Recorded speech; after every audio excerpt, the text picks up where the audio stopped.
انسانی وجہ تخلیق بیان فرمائی ہے۔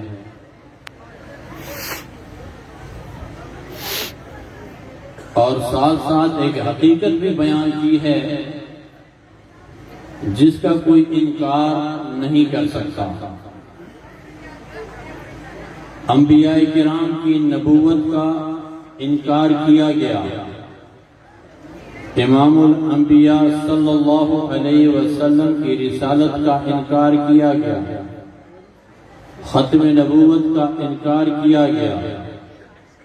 بعض تو یہاں تک پہنچے جنہوں نے ذات باری تعالیٰ کا بھی انکار کر دیا کہ یہ کائنات بغیر خدا کے چل رہی۔ لیکن ایک ایسی حقیقت ہے جس کا انکار آج تک نہ کسی نے کیا نہ کوئی کر سکے گا۔ وہ کون سی چیز ہے جس کے بارے میں اللہ کے کلام نے فرمایا کل من علیہا فان؟ موت وہ حقیقت ہے جس کا انکار آج تک کسی نے نہیں کیا۔ حیاتی کے بعد، زندگی کے بعد موت آنی ہے، فنا ہونا ہے، یہ ایسی حقیقت ہے جو ناقابل تردید ہے۔ دنیا میں بڑی شخصیتیں آئیں، بڑی چیزیں بنی، آخر فنا کا سامنا کرنا پڑا ان کو۔ لیکن اللہ تعالیٰ نے تمام مخلوقات میں سے جو اہم مخلوق ہے، اشرف مخلوق ہے انسان،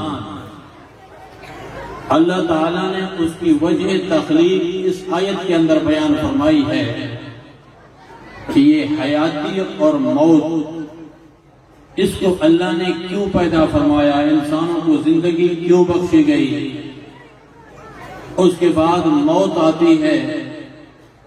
اللہ تعالیٰ نے واضح فرمایا لِيَبْلُوَكُمْ أَيُّكُمْ أَحْسَنُ عَمَلًا۔ یہ زندگی فضول نہیں، بلکہ اللہ نے زندگی دی ہے کہ اس زندگی میں کون بہترین عمل کرتا ہے، کون کیسا عمل کرتا ہے۔ اس حیاتی کے بعد جو موت آنی ہے اور اگلی زندگیاں جو آنی ہیں، اس کے لیے اس زندگی میں کیا پیداوار ہوتا ہے۔ حدیث کے الفاظ ہیں الدنیا مزرعۃ الآخرہ، یہ دنیا آخرت کی کھیتی ہے۔ ایک شخص کا بند بھر گیا پانی سے، پانی مل گیا، زمین سیراب ہوئی، پانی کی کوئی ضرورت اس کو نہیں، کوئی رکاوٹ نہیں، چار طرف سے دوسرے زمینداروں نے بیج ڈالا، اس کے پاس زمین موجود، بیج موجود، لیکن توجہ نہ کی، غفلت کی، اس کا بند خالی رہا۔ چند دنوں کے بعد وہ مرحلہ آئے گا کہ چار طرف سے تو ہریالی ہوگی، سبزی ہوگی، سبزہ ہوگا، لیکن اس کا بند خالی ہوگا کیونکہ اس کے پاس زمین موجود تھی لیکن اس نے بیج نہیں ڈالا۔ اگر آخرت کی ہریالی کوئی چاہتا ہے، آخرت کی سبزہ چاہتا ہے، آخرت کا، آخرت کی نجات اس کو چاہیے، تو اس کے لیے ہم دنیا کے اندر عمل کا بیج اس کو بونا۔ جس طرح اتنا بیج آپ نے ڈالا وہ بڑھتا ہے، درخت بنتا ہے، گندم بنتی ہے، فصل بنتا ہے، بے عینی اس طرح اس دنیا کے اندر جو انسان عمل کرتا ہے اس کی مثال بھی بیج کی ہے۔ یہ زندگی کھیت کی مثال ہے، اخلاص پانی کی مثال ہے۔ بیج جیسے بڑھتا ہے عمل بھی بڑھتے ہیں۔ اس کے لیے آپ مثال سن لیں، بی بی عائشہ صدیقہ رضی اللہ تعالیٰ عنہ کی روایت ہے کہ ان کا مزاج گرامی تھا کہ امام الانبیاء کی اس نے زندگی دیکھی، میرے نبی کی زندگی میں صرف عبادات نہیں تھے، اللہ کے نبی کی شریعت صرف عبادت کا نام نہیں، یہ میرا سچا قرآن صرف نماز کا حکم نہیں دیتا، اس کے اندر اور احکامات بھی ہیں۔ دین کو صرف نماز کے اندر محدود کرنا یہ دین کے ساتھ ظلم ہے۔ محلوں والوں کے حقوق، والدین کے حقوق، خود انسان کے اوپر مالی ذمہ داریاں، زکوٰۃ اور عشر، سخاوت، صدقہ، یہ وہ چیزیں ہیں کہ اللہ کے نبی نے کر کے دکھائی۔ میرے نبی سے زیادہ اس دنیا میں نہ کوئی سخی آیا ہے اور نہ سخی آئے گا، اور اپنی امت کو بھی یہی حکم دیا۔ کیا فرمایا؟ السخی حبیب اللہ ولو کان فاسقا، جس کے اندر سخاوت کی خصوصیت ہے، ہاتھ اس کا کشادہ ہے، بخیل نہیں، کنجوس نہیں، چاہے کتنا گناہگار کیوں نہ ہو۔ میرے نبی نے فتویٰ دیا، نبی کا فتویٰ نہیں ہے، یوں سمجھے میرے رب کا ہی حکم ہے، اسی کا ہی فتویٰ ہے کہ گناہگار سخی کیوں نہ ہو، وہ میرے رب کا دوست ہو۔ اور اگر اس کے اندر بخل ہے، بخیلی ہے، چاہے جتنا عابد ہو، جتنا زاہد ہو، اس کے دل کے اندر مال کی محبت ہے، غربا پہ ترس نہیں، مسکینوں کا خیال نہیں، میرے نبی نے فرمایا یہ بخیل اللہ کا دشمن ہے، اگر سے عبادت گزار کیوں نہ ہو۔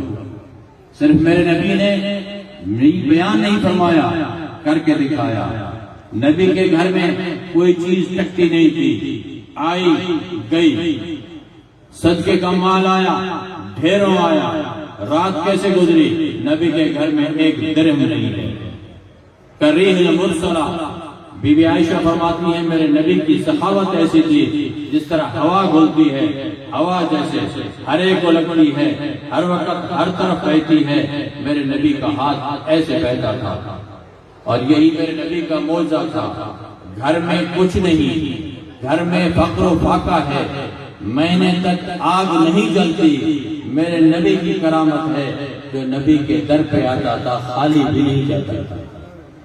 بیرونی ملک سے وفد آ رہے ہیں، مسافر آ رہے ہیں، سینکڑوں کی تعداد میں آ رہے ہیں، سائل آ رہے ہیں، کسی کو نبی نے نہیں فرمایا آج میرے گھر میں کچھ نہیں، بیٹھو اللہ دے گا۔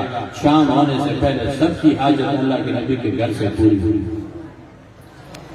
بی بی عائشہ نے سخاوت دیکھی اور فرمایا کہ میں نے نبی سے سنا صلی اللہ علیہ وسلم سے، جس طرح بیج ڈالو، پودا پیدا ہوتا ہے، درخت اگتا ہے، بڑھتا ہے، اللہ کی رضا کے لیے جو صدقہ دیا جاتا ہے، میرے نبی نے فرمایا کہ وہ بڑھتا ہے۔ کتنا بڑھتا ہے؟ کتنا بڑھتا ہے کہ جب فقیر کے ہاتھ میں آپ فقیر کے ہاتھ میں صدقہ دیتے ہیں، میری امی عائشہ فرماتی ہے براہ راست غریب کے ہاتھ میں آپ کو روپے نہیں جاتا۔ اس لیے بی بی عائشہ جب صدقہ دیا کرتے تھے درہم کو صاف کیا کرتے تھے، صاف کر کے بڑے احترام سے پیش کیا کرتے تھے۔ ان سے پوچھا گیا کیوں؟ فرمایا میں نے نبی صلی اللہ علیہ وسلم سے سنا کہ صدقے کی رقم غریب کے ہاتھ پہ نہیں جاتی، پہلے غریب کے رب کے ہاتھ پہ جاتی ہے۔ رب کے ہاتھ پہ جاتی ہے، اللہ تعالیٰ برکت کا ہاتھ پھیرتے ہیں، اخلاص دینے والے میں ہوتا ہے، اللہ اس کو بڑھاتے ہیں۔ جس طرح بیج سے درخت پیدا ہوتا ہے، بڑھتا ہے، درخت بن جاتا ہے، یہ صدقہ بڑھتا ہے، بڑھتا ہے۔ کتنا بڑھتا ہے؟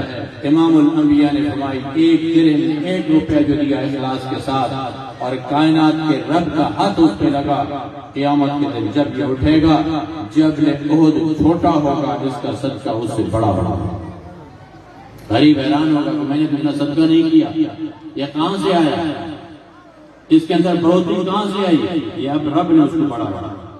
صرف صدقے کے ساتھ اس کا تعلق نہیں، بلکہ زندگی میں جو بھی عمل کریں آپ یوں سمجھیے کہ آپ نے ایک پودا لگایا ہے۔ جیسے کہ سبحان اللہ کی مثال آپ کے سامنے ہے، دل کی گہرائی سے رسول اللہ صلی اللہ علیہ وسلم کا امتی جب کہتا ہے سبحان اللہ، کیا کہتا ہے؟ سبحان اللہ، ملتا کیا ہے؟ علماء بیچارے کہتے ہیں زور سے بولو سبحان اللہ، زور سے بولو سبحان اللہ۔ سبحان اللہ کی آپ کو کیا قدر تھی صحابہ کرام کو کہ انہوں نے براہ راست اللہ کے نبی سے سنا تھا کہ جب امتی کہتا ہے سبحان اللہ، جنت میں درخت لگ جاتا ہے، جنت میں ایک درخت لگ جاتا ہے، عربی نسل کا گھوڑا، اتنا بڑا وہ درخت ہوتا ہے، عربی نسل کا تیز رفتار گھوڑا، 500 سال تک اس کے سائے پہ دوڑے، سبحان اللہ والے درخت کا سایہ ختم نہیں ہوتا۔ یہ صرف اتنی بات، لیکن میں تو آگے بڑھ کر کے آپ کو کہوں گا کہ وہ کیسا رب ہے ہمارا غفور رحیم کہ جنت میں درخت دے لیکن پلاٹ نہ دے۔ یہ سبحان اللہ سے درخت لگتا ہے، اس کا مطلب یہ ہے کہ رسول اللہ کا امتی، صلی اللہ علیہ وسلم کا امتی یقین کامل سے جب ایک مرتبہ سبحان اللہ کہتا ہے، پہلے جنت میں اس کے لیے پلاٹ الاٹ ہوتا ہے، اس کے بعد درخت بعد میں لگتا ہے۔ سبحان اللہ کی اہمیت، یہ اتنی بڑی اہمیت ہے، پلاٹ بھی ملے، درخت بھی لگے، اور یہ موقع ہے بونے کا۔ اس جنت میں درخت لگانے کا موقع زندگی ہے۔ اس پہ مثال سنا، ایک اللہ کے بزرگ کا گزر ہوا قبرستان سے، اللہ کے ولی تھے، صاحب کشف و کرامت تھے، گزر ہوا، کشف کے ذریعے سے معلوم ہوا ان کو کہ قبر کے اندر جو میت ہے وہ اللہ کے کلام کی تلاوت کر رہا ہے، قبر کے اندر تلاوت ہو رہی ہے، اور یہ چیز بھی حدیث سے ثابت ہے، صرف کشف سے نہیں۔ صحابہ کرام کی ایک جماعت آئی، انہوں نے عرض کیا یا رسول اللہ صلی اللہ علیہ وسلم، فلاں بیابان سے گزر ہوا، وہاں سے گزر ہوا تو ہمیں سورۃ ملک کی آواز سنائی دی، دائیں دیکھا بائیں دیکھا، آگے دیکھا پیچھے دیکھا، کوئی قاری پڑھنے والا نظر نہ آیا، ہم حیران ہوئے، یا رسول اللہ کون تھا یہ؟ اللہ کے نبی نے فرمایا کہ جہاں آپ ٹھہرے ہوئے تھے وہاں میرے امتی کی قبر تھی، قبر کے اندر سورۃ ملک کو پڑھ رہا۔ کشف کے ذریعے سے معلوم ہوا کہ میت قرآن پڑھ رہا ہے، اس کے ساتھ ہم کلامی ہوئی کہ تو قبر کے اندر نماز قرآن پڑھ رہا ہے۔ ہم نے تو سنا ہے کہ زندگی میں انسان عمل کرتا ہے، عمل کی جگہ زندگی ہے، قبر نہیں ہے۔ فرمایا میرا حساب کتاب شروع ہوا، قبر کے اندر 3 سوال اہم ہوتے ہیں۔ میرے نبی نے یوں سمجھیے امتحان کا پرچہ پہلے آؤٹ کر دیا ہے امت کے لیے۔ بچے بیچارے پریشان ہوتے ہیں، اسٹوڈنٹ امیدوار پریشان ہوتے ہیں کہ آفیسر کون سا سوال کرے گا، ہمارا وائیوا انٹرویو کس طریقے سے ہوگا۔ میرے نبی نے امتیوں کو پہلے بتا دیا، جب قبر میں پہنچو گے جو 3 سوال ہوں گے محمد پہلے تمہیں بتا دیتا ہے۔ سب سے پہلا سوال من ربک، تیرا رب کون ہے؟ من نبیک، تیرا نبی کون ہے؟ اور ایک روایت کے اندر آتا ہے کہ قبر کے اندر ایک خوبصورت شکل نظر آئے گی، فرشتے بولیں گے ما تقول فی حق ھذا الرجل، یہ خوبصورت چہرہ جو چاند سے زیادہ چمکدار ہے یہ کون ہے؟ امتی جس نے پوری زندگی محمد رسول اللہ کی شریعت پہ زندگی گزاری تھی، اس پہ درود پڑھا کرتا تھا، وہ دیکھ کے کہے گا ھذا نبی محمد صلی اللہ علیہ وسلم، یہ تو میرا محمد ہے۔ تیسرا سوال کہ تیرا مذہب تیرا دین کیا ہے؟ مسلمان نیک اعمال والا کہے گا دینی الاسلام، میرا مذہب اسلام ہے۔ تو اس نے کہا میرے سے 3 سوال ہوئے، جب سوال ہوتے ہیں سوال اس نے جواب صحیح دیے، یوں سمجھے کامیاب ہو گیا۔ اور پھر آگے جس کا تعلق قرآن سے ہو پھر تو کمال قرآن دکھاتا ہے۔ جب سوال کر کے فرشتے چل جاتے ہیں احتجاج ہوتا ہے۔ احتجاج کون کرتا ہے؟ یہی قرآن کرتا ہے۔ اے ربا یہ کیا ہوا کہ زندگی میں صبح سویرے اٹھ کر کے میری زیارت کر کے میری تلاوت کیا کرتا تھا، آج اس کی لاش مٹی پہ پڑی ہوئی ہے۔ اللہ تعالیٰ فرمائیں گے کہ تو میرا سچا کلام ہے، ابھی تیرے ساتھ یہ رعایت، تیرے لیے یہ خصوصیت کہ تو آگے ہو جا، 70,000 فرشتہ تیرے پیچھے ہے، جیسے تیرا دل چاہے میت کے لیے ویسے کر۔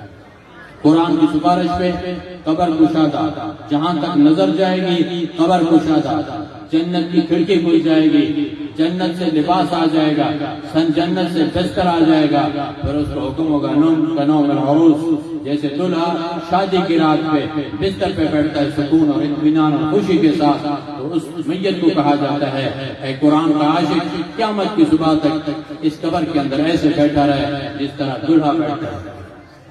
فرماتے ہیں کہ جب میرے سوالات ہوئے تو میں نے کہا فرشتوں کہ میں اداس ہو رہا ہوں، زندگی میں قرآن پڑھا کرتا تھا۔ تو فرشتوں نے اللہ کے حکم سے مجھے کہا کہ تیری مرضی، پڑھ لے قرآن، یا مجھے کون روکتا ہے؟ اس دن سے کہ میری وفات ہوئی ہے آج تک اس قبر کے اندر میں قرآن پڑھتا جا رہا ہوں۔ میت نے جواب دیا کتنے ختم کیے، صدیاں ہو گئی تھی اس لاش کو، صدیاں ہو گئی تھی اس میت کو۔ اس شخص نے کہا کہ مجھے آج تک جو میں نے تلاوت کی اللہ کے کلام کی، قبر کے اندر 70,000 ختم میرے مکمل ہو چکے، قبر کے اندر 70,000 ختم میرے مکمل ہو چکے ہیں آج تک۔ لیکن اے فلانا، میں آپ سے سودا بازی کرنا چاہتا ہوں، زندگی کی اہمیت کی طرف توجہ کرو۔ کیا؟ فرمایا میں سودا یہ کرنا چاہتا ہوں کہ قبر کے اندر جو میں نے 70,000 ختم کیے ہیں، قرآن پاک کے ختم نکالے ہیں، اس کا اجر تو لے لے، تو قبر سے باہر ہے، صرف ایک مرتبہ سبحان اللہ کہہ کر کے اس کا ثواب مجھے دے دے، یہ 70,000 کا ثواب مجھ سے دے دے۔ تو معلوم کیا ہوا کہ زندگی کے اندر جو ایک مرتبہ سبحان اللہ کہا اس نے، قبر کے اندر 70,000 ختم نکالے، زندگی کے ایک سبحان اللہ کے برابر نہیں ہو سکتا۔ اتنی زندگی اہم ہے۔ حضرت عبداللہ بن عمر رضی اللہ تعالیٰ عنہ کا گزر ہوا قبرستان سے، قبر سے اونٹ سے اترے، سفر کے دوران ہیں، اونٹ سے اترے، نیت باندھی، 2 رکعت نفل ادا کیے، اس کے بعد دعا کی، پھر روانگی ہوئی۔ ساتھی نے پوچھا کسی صحابی کی قبر ہے، کسی شخصیت کی قبر ہے، کسی نبی کی قبر ہے کہ آپ نے یہاں جو 2 رکعتیں پڑھی ہیں؟ فرمایا نہیں، جب میں نے قبر کو دیکھا مجھے اپنے امام الانبیاء محمد رسول اللہ صلی اللہ علیہ وسلم کی بات سامنے آ گئی۔ وہ بات کون سی؟ فرمایا وہ بات یہ ہے کہ میرے نبی نے فرمایا کہ قبر کے اندر ہر میت حسرت کرے گا، کاش مجھے 2 منٹ ملے، 2 منٹ، زیادہ نہیں، صرف 2 منٹ ملے، قبر سے باہر نکل کر کے صرف 2 رکعت ادا کروں، کاش 2 منٹ ملے، کاش 2 منٹ ملے۔ یہ صدیوں سے اس کی حسرت ہوگی، قیامت کے دن تک کوئی بھی قبر سے 2 منٹ کے لیے نکل نہیں سکتا میرے رب کے حکم کے بغیر، بلکہ رب کا ایک اصول ہے کہ قیامت سے پہلے کوئی قبر سے نہیں نکل سکتا۔ 2 منٹ کے لیے ترستا رہے گا، 2 منٹ نہیں ملیں گے۔ حضرت عبداللہ نے فرمایا میں تو ابھی قبر سے باہر ہوں۔ میں نے کہا کیوں نہ اس حسرت کو زندگی میں پورا کروں۔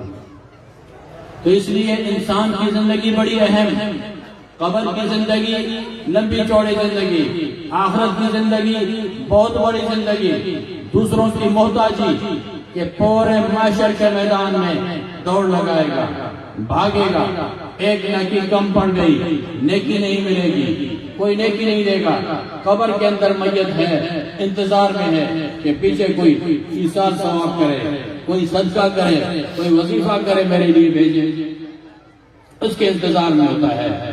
اس لیے انسان کو اللہ نے زندگی میں چانس دیا، موقع دیا ہے، پھر خصوصاً یہ امت مرحومہ، اس امت پہ تو اللہ نے رحم فرمایا ہے، اس کے لیے میرے نبی کے صدقے خصوصی پیکج، جیسے آپ نے سنا سبحان اللہ، سبحان اللہ کہنے سے درخت لگ جاتا ہے، سبحان اللہ و بحمدہ، سبحان اللہ العظیم کہنے سے کیا ہوتا ہے؟ میرے نبی نے فرمایا 2 لفظ ہیں، بولنے میں ہلکے ہیں، ترازو میں ان کا بڑا وزن ہے، تملا المیزان، جو قیامت کے دن اعمال نامے تولے جائیں گے، یہ صرف ایک ہی کلمہ، یہ 2 کلمے سبحان اللہ و بحمدہ، سبحان اللہ العظیم، یہ پورے ترازو کو بھر لیں گے، بھر لیں گے اس کو۔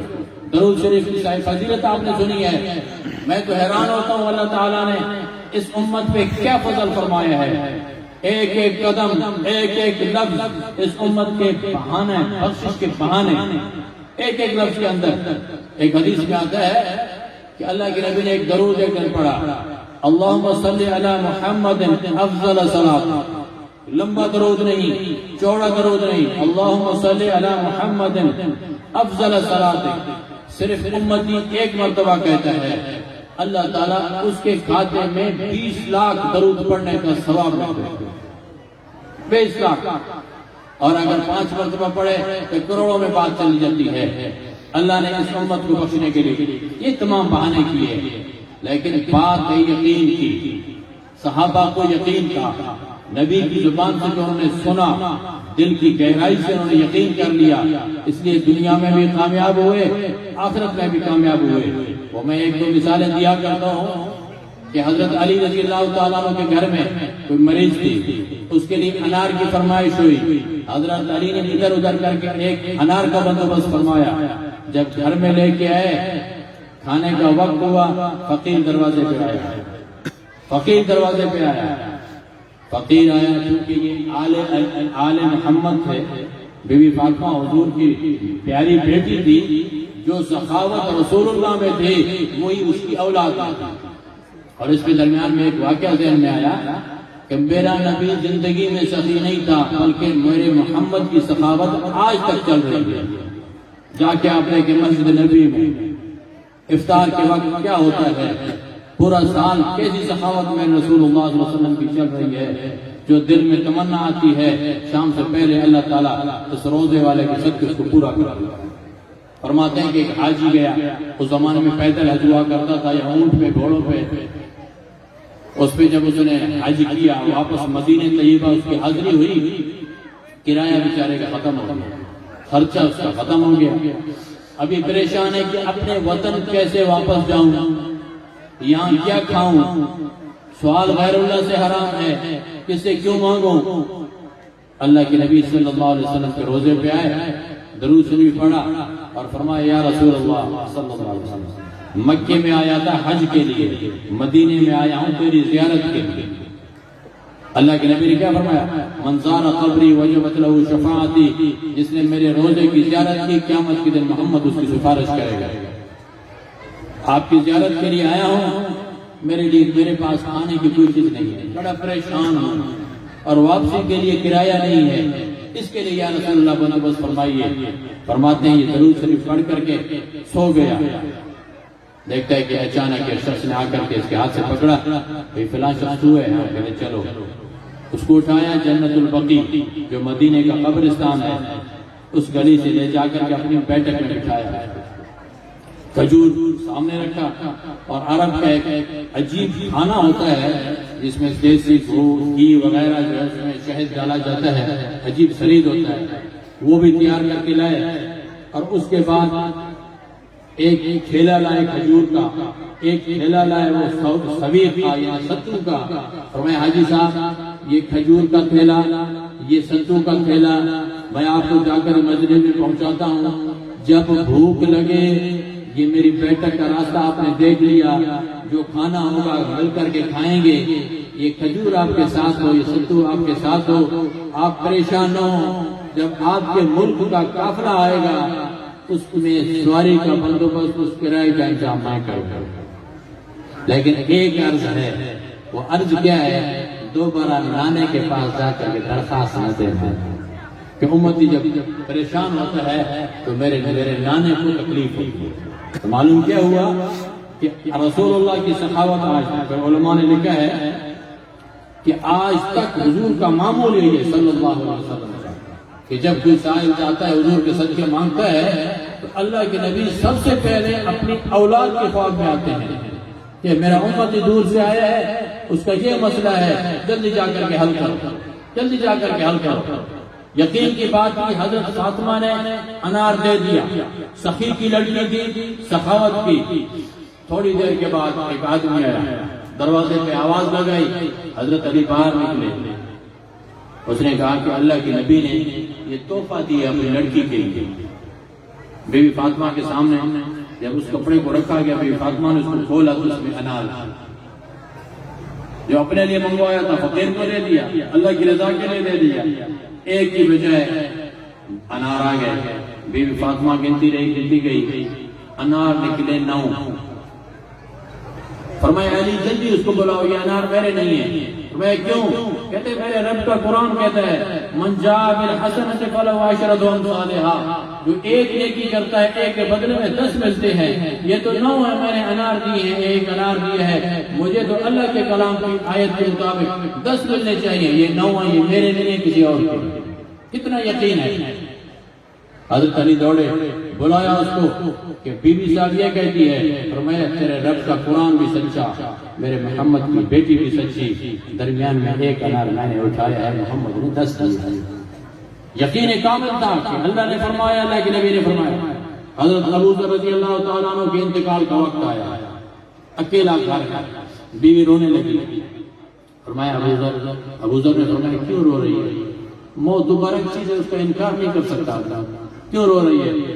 اور میں تیری موت کے لیے نہیں رو رہی، یہ اکیلا گھر ہے بیابان کے، میں اس لیے پریشان ہوں، میں عورت ہوں، تجھے غسل کون کرائے گا؟ میں پریشان ہوں کہ تیرا جنازہ کون پڑھے گا؟ مجھے یہ پریشانی ہے، تجھے قبر کے اندر تدفین تیری کون کرے گا؟ اس لیے میں پریشان ہوں، اور میں اس بات پہ تجھے پریشان ہونے کی ضرورت نہیں۔ میں کیوں؟ کہتا ہے کہ اس ایک مرتبہ میرے نبی نے مجھے فرمایا تھا، اے ابو ذر، تو رہے گا بھی اکیلا، مرے گا بھی اکیلا، تیری قبر بھی اکیلے ہوگی۔ میں نے یہی سوال کیا تھا جو آپ کو پریشانی ہے۔ میں نے کہا یا رسول اللہ صلی اللہ علیہ وسلم، مروں گا تو میں اکیلے، میرا جنازہ کون پڑھے گا؟ دین کی ان کو فکر تھی، ایمان کا فکر تھی، اکیلے میں زندگی کیسے گزرے گی کوئی فکر نہیں۔ اس دن میں پڑھا رہا تھا سورۃ یوسف تفسیر میں، حضرت یوسف علیہ السلام کی جدائی ہوئی حضرت یعقوب علیہ السلام سے، 40 سال گزر گئے۔ قرآن کہتا ہے کہ اپنے پیارے لاڈلے بیٹے کی محبت میں رو رو کر کے آنکھیں چلی گئی۔ 40 سال کے بعد اللہ نے اپنی قدرت دکھائی، بھائیوں نے کنویں میں ڈالا، رب نے نکال کے مصر کے تخت پہ بٹھایا، بادشاہ بن گیا۔ بھائی محتاج ہو کر کے آتے ہیں مصر میں، حضرت یوسف علیہ السلام نے استقبال کیا اپنے والد کو، 4000 سپاہیوں نے سلامی دی حضرت یعقوب علیہ السلام کو۔ حضرت یوسف علیہ السلام بھی ساتھ ہیں۔ جب آمنے سامنے ہوئے، حضرت یعقوب علیہ السلام نے بغل میں لیا یوسف کو، بغل میں لے کر کے رونا شروع کیا۔ حضرت یوسف نے فرمایا ابو پریشان ہونے کی ضرورت، 40 سال تک روتے رہے، آنکھوں کی بینائی چلی گئی تھی آپ کی، اے یعقوب تو پیغمبر ہے، اس دنیا میں اگر ملاقات نہ ہوتی جنت میں تو مل جاتے ہیں، اس جدائی کا وقفہ تو دنیا میں بہت کم تھا، دنیا فانی ہے، آخرت میں ہماری ملاقات ہو جاتی، آپ اتنے روئے کیوں؟ حضرت یعقوب نے فرمایا علیہ السلام نے، اے یوسف مجھے رب کی قسم ہے، تیری زندگی کے لیے میں نہیں رویا، تیری جدائی کے لیے نہیں رویا، میں اس لیے رویا کرتا تھا کہ یوسف میری نگرانی میں تھا، میں اس کو ایمان سکھاتا، اس کو کلمہ توحید سکھاتا، اس کو اپنی شریعت کی پوری طریقت بتاتا، لیکن میری نگرانی سے آؤٹ ہو گئے، پتہ نہیں یوسف اپنی ایمان کی حفاظت کر سکے گا یا نہیں کر سکے گا۔ یعقوب 40 سال تک اولاد کے لیے نہیں رویا، اولاد کی ایمان کے لیے رویا۔ فرماتے ہیں کہ حضرت ابو ذر نے فرمایا میں نے اس کے جنازہ کون پڑھے گا، کیونکہ امتی کے لیے بڑا تحفہ اسلام کا جنازہ ہے۔ اما تو اکبر، اللہ تعالیٰ نے فرمایا کہ موت دیتا ہوں مسلمان کو، پھر اس کو بہترین طریقے سے دفن کیا جاتا ہے جنازہ۔ حدیث میں آتا ہے وہی آئی، حضور نے فرمایا کہ اللہ تعالیٰ کا میرے پاس پیغام آیا ہے صحابہ کرام کہ اللہ نے فرمایا تیرا امتی کوئی ایمان والا مرتا ہے، اس کے جنازے پہ اگر 100 آدمی شریک ہوتے ہیں، اللہ تعالیٰ 100 کے صدقے اس کی مغفرت فرما دیتا ہے۔ سمجھ رہے یا نہیں؟ کہ اللہ نبی فرماتا ہے کہ اگر کسے فوت ہوئے ہیں آئیں جنازہ ماں 100 مردم شریک بھی اللہ تعالیٰ مغفرت کرتا ہے۔ اللہ نبی خوش ہے، صحابہ کرام خوش بھی، اللہ نبی مغموم خاموش۔ ڈر تو وہی آیا یا رسول اللہ، اللہ پاک فرمانے لگے تی امتی جنازہ چکا، صرف 40 مردم 80 مردم شریک بھی ماں مغفرت کرا کے لا۔ صحابہ خوش بھی ہیں، اللہ نبی خاموش ہے۔ گر تو سہی پہ کے جاتا یا رسول اللہ صلی اللہ علیہ وسلم، تی رب فرمانے لگے کہ تی امتی جنازہ بھی صرف 40 مردم شریک بھی ہیں، ماں گناہ نہ کتا، اللہ غفر لے حینا و میتنا، ماں دعائے دائشہ حیل دادا 40 مردم کو شہی اللہ میتار بخش میتار بخش، ماں میت گناہ نہ کتا، میں 40 مردم سفارت سے کہیں مغفرت کرا۔ تو جنازہ ایک مزین تحفہ ہے۔ حضرت ابو ذر فرمانے یا رسول اللہ تو یہ زبان مبارک کشکشت ہے، ابو ذر بھی لوگ اکیلا بھی، تی موت اکیلا بھی، تی قبر گور اکیلا بھی، تو میں جنازہ کہے پڑی۔ تو اللہ نبی فرماتا ہے ابو ذر طرف پریشان بھی ضرورت نے، تی موت ٹیمہ اچانک میں صحابہ کرام جماعت ہے، ترہ غسلت ہما آدیاں، کفن ہما آدیاں، تی جنازہ پران، تی قبر ہما ہٹاہاں، تا فکر کرنا ترہ ہچ ضرورت ہے۔ تو لوگ یہ فرمائیں کہ پریشان بچے بھی ہے، پریشان بھی میں موت وقت ذہن کڑو بھی، مہمانانی نغنا کا، قسمت نغنا کا، مسافرات کے نبی صحابہ رسول اللہ بی بی عرض یقین ہے پچھے کے مردہ جی رسول اللہ فرمائے صلی اللہ علیہ وسلم لوگ یہ نانا تیار کر رہے کوٹ تیار کو رہی تیار نانا بھی ہے حضرت ابو ذر آخری کلمہ اشہد اللہ الہ الا اللہ واشہد ان محمد عبدہ ورسولہ میں نبی فرماتا ہے کہ امتی آخری کلمہ اگر ہمیں لفظ میں بھی لا الہ الا اللہ محمد رسول اللہ دخل الجنہ سیدھے ہمیں جنت داخل بھی یہ چاہیے حساب کتاب ہے کلمہ پڑھتی فوت بھی ہے بی بی صاحب لوگ آئی طرح در کر تو سیر چکا نشتہ دگی رو گئے دی دھن سے ظاہر بھی ہے وہ میدان سے کہے لشکر یاد کرنا ہاں کہ دی دنیانی نشتیاں وہی میدان کا داشتہ آنگل گودی تک آئے کہ الکم فی عبیدر الکم رغبتن فی عبیدر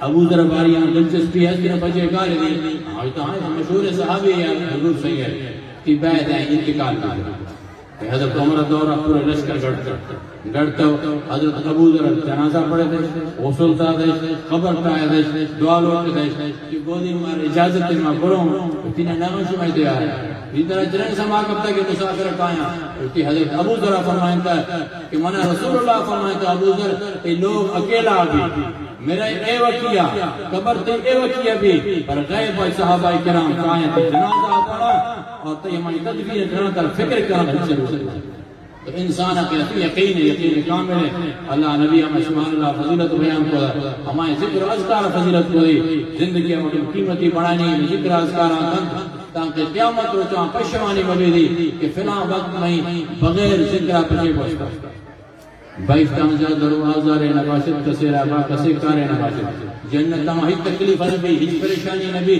لیکن یک ہم میں جنت یار ضرور بھی کہ فلاں مجلس میں بغیر ذکر گوستا کاش محمود اللہ ذکر کو دیں منا فلاں مرتبہ بلد علماء بازا میں جا زیادہ کروانا کرا وآخر دعوانا